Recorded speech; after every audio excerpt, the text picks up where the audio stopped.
This is Earth Day. It is the 50th anniversary of Earth Day. Earth Day began 50 years ago in 1970 when there were a lot of environmental concerns. We were burning leaded gas that was causing pollution in the environment. Air pollution was a huge problem. Water pollution. I remember as a young boy growing up in Green Bay that the Fox River and the Bay of Green Bay were not swimmable, and you couldn't eat any of the fish that you might catch in those places because of industrial waste being dumped into those waterways. So a wonderful senator from Wisconsin, Senator Gaylord Nelson, decided to organize a teach-in on college campuses in April of 1970. This was right on the heels of a massive oil spill in Santa Barbara, California. In January of 1969, there was a massive oil spill off the coast of Santa Barbara. All of these events were inspiring people to think about how we should be coming together to care for the earth. And so that first Earth Day way back in 1970 led to the creation of the EPA, the creation of the Environmental Protection Agency, and the passage of the Clean Air and the Clean Water Acts and other laws to protect our environment. A lot of good has come out of Earth Day and out of those laws, those pieces of legislation, people coming together to say we need to band together to care for our precious earth. And I mentioned about Green Bay and those waterways, the Bay of Green Bay and the Fox River being so polluted you couldn't swim in them. I remember my aunt had a home on the shore of the Green Bay, and as a little boy I'd go out there, and it was just so difficult for me to understand why I couldn't jump in and swim.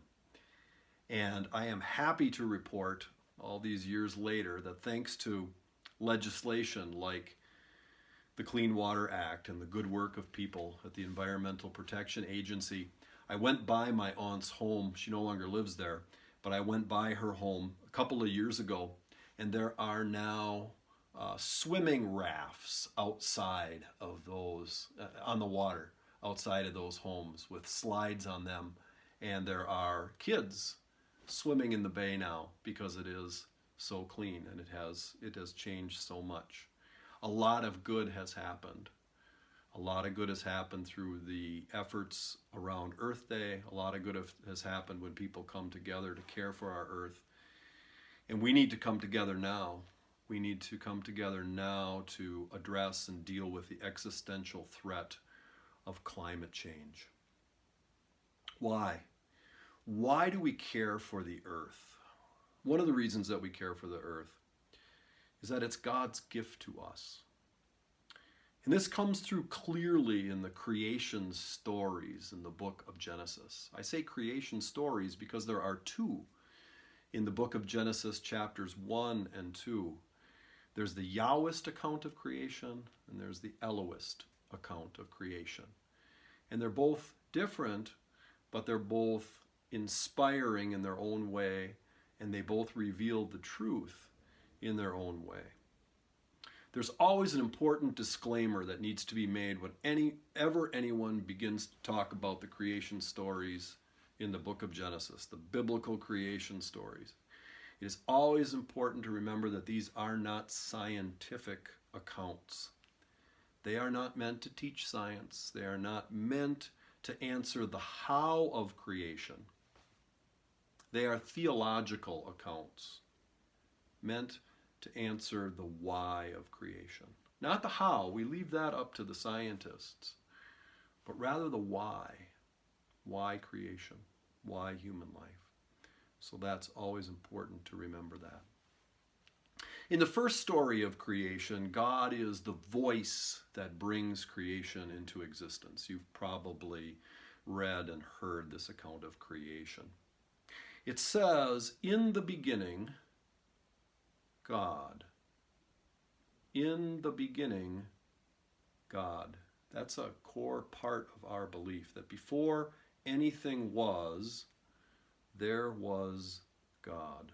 God is the unmoved mover. God is the unmoved mover. In the beginning, God. There was just a formless void and chaos and darkness. That's what this first account of creation tells us. A formless void and darkness and chaos. And the Creator begins those days of creation by saying, let there be light. Light comes in to the darkness on that first day of creation. Of course, there needs to be light in order for there to be life, right? Light in the darkness. Bang! Bang. It all begins. And then after that, God brings creation into existence one day at a time. Those days obviously are metaphorical here. Let there be seas, let there be land, let there be plants, let there be birds, let there be animals. And after each of those days, after each of those segments of creation, God steps back and God sees that it's good. It's good. Each part of creation is good. And then finally, God creates humankind, man and woman in God's own image, God's own likeness. God creates us, man and woman, and God sees that it is very good. This is a marvelous account. Over those 7 days, God rested on the seventh day. God bringing creation into existence. I've always imagined this account of creation as God being the artist and creating a beautiful mural, a beautiful painting. Let there be light. Let there be land. Let there be plants and birds. I imagine God painting all of those into the mural, into the painting. And God getting excited as God goes along this, painting the birds, all beautiful, painting the animals. Oh, I'll make a giraffe and a hippopotamus, and putting all them in this marvelous, marvelous, beautiful painting. And God looking back and saying, now, man and woman, I'm gonna paint myself into this picture. I'm gonna paint myself into it. Man and woman, human beings, I'm gonna make in my own image and likeness.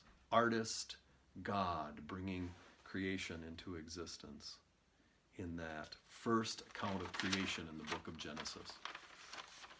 God brings creation to existence and God gifts it to us. The created world is God's gift to us to cherish and to protect. This comes through again really strongly in the second creation account. It's the book of Genesis, chapter 2, beginning at the 4th verse.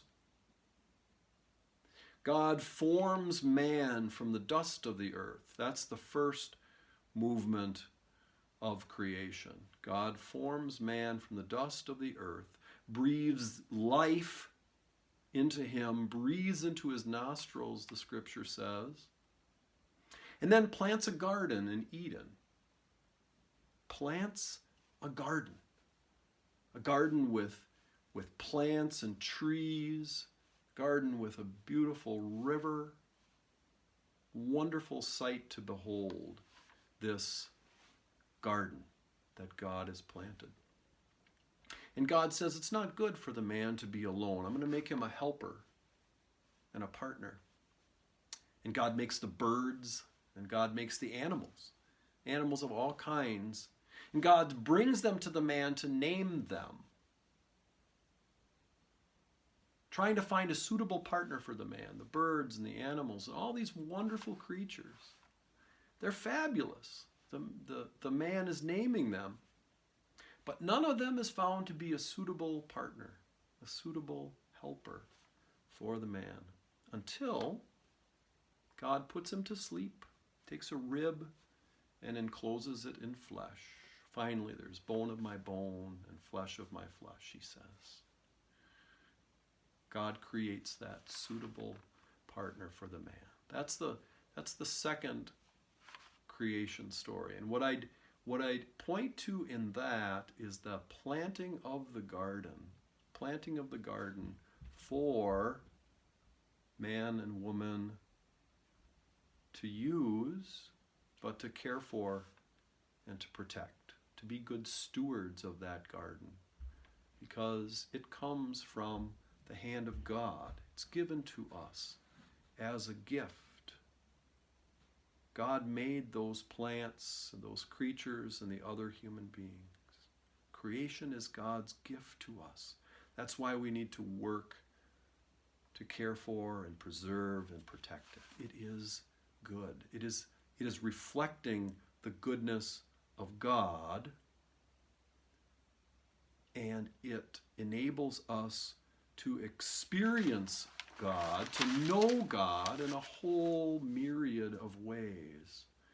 And so we have these experiences in creation where we come to know God and know God more fully and more deeply.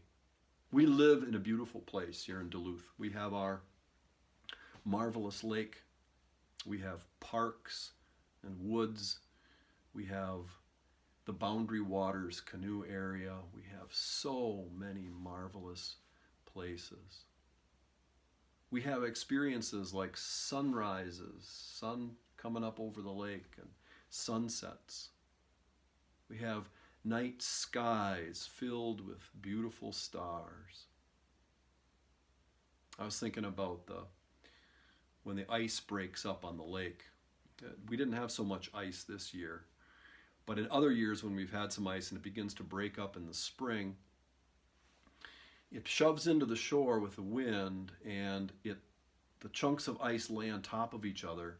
When the sun comes out, it's the most beautiful shade of blue that comes through. Maybe you've seen that. Now, scientists can tell us how. A physicist could tell us how, with refracted light coming through those chunks of ice, how that's turning blue. But it's the why of it that we behold. And it's the beholding of it that helps us to appreciate how much of a gift this is to us. We couldn't do any of this ourselves, but God does, and God can.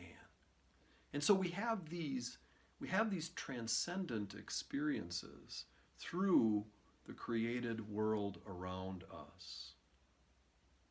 You probably have favorite places in nature. I know I do. Yellowstone Park is one of my favorites.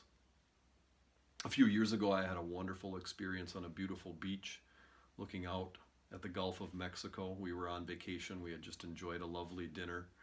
And as we were sitting in the sand watching the sunset in this place, some dolphins came and began to play or to feed or perhaps to mate. I don't know exactly what they were doing in the shallows. But it was a transcendent experience in that moment. It was a real experience of God's presence in the beauty of the created world around us. This great web of life that is creation, interconnected and interdependent.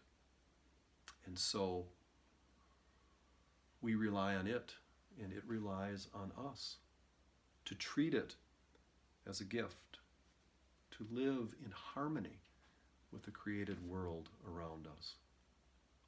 So we will continue to see the Creator revealed in the Creator's handiwork, in creation, in the created world around us. Spend some time in the beauty of nature, in the beauty of creation. Spend some time taking care of it. It's the springtime, Earth Day, and the days to come would be a good time to go out and clean up the places that you enjoy out in the beauty of creation. The snow melts and things wind up being left behind. Take care of it. Say thanks to God for it, and continue to work to protect and to preserve the good earth that God has given us. Happy Earth Day, and God's blessings to you.